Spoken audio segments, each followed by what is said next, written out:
Hi, my name is Joe Raczynski with Thomson-Reuters Legal. I'm here to talk about Google Glass in a multi-part series talking about the device.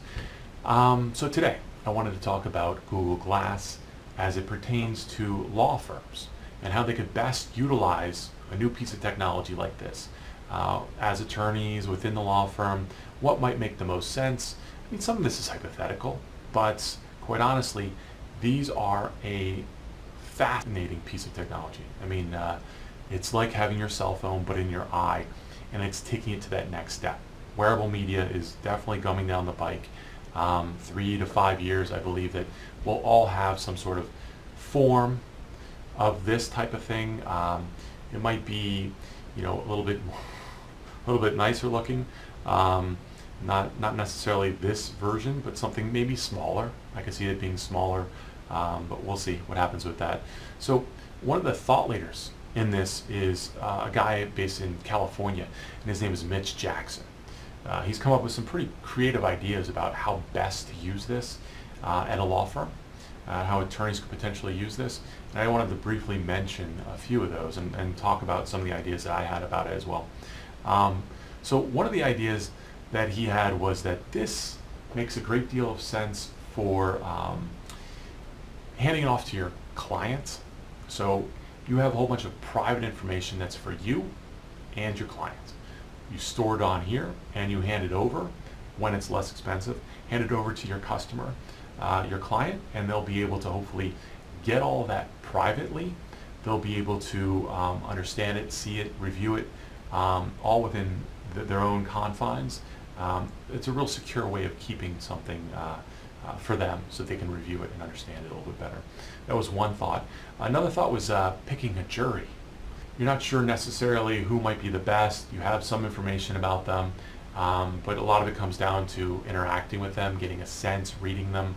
So if I had these on and I connected to a whole group of people on my team somewhere else, let's say I'm in Washington, D.C., and they're in New York, I'm actually sitting there in the courtroom interacting with these potential jury pool, and I'm talking with them, and I have my people back in New York who are able to see the facial movements, how they're interacting with me in the courtroom, and they can then whisper into my ear because I have an earbud through this saying, not this person, pick this person. Makes a lot of sense. Has a lot of potential within the business to really narrow down your pool in favor of yourself. So that makes a lot of sense in my opinion. Another way is while you're interviewing, so to speak, your jury pool, how about a connection real time to a product like Clear? Clear is a product that Thomson-Reuters has which allows you to search individuals, and again this is for police officers, it's for credentialed individuals, to be able to truly access information about an individual like criminal history.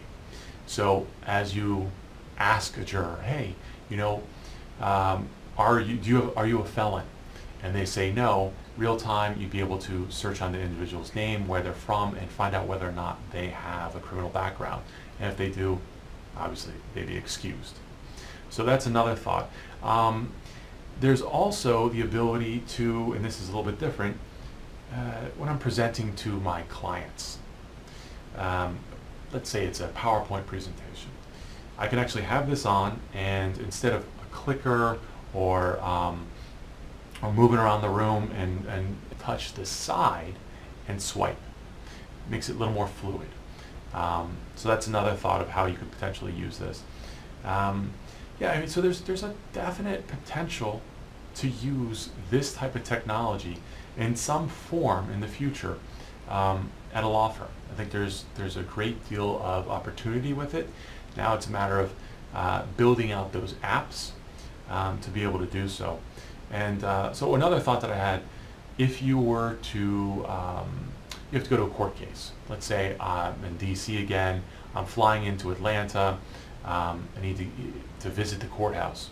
So I go down to Atlanta, I get in the airport, and I'm not sure where the courthouse is, I'm not sure where parking is, where I need to get my cup of coffee prior to the court case. So with this, I'm actually able to use the location awareness.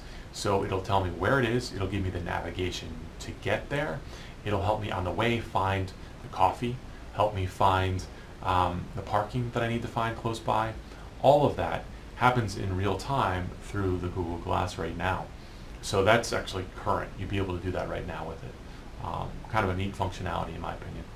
So, all right, enough said. Thank you for taking the time to watch. I'll continue on with more discussion about Google Glass in another part. Thank you.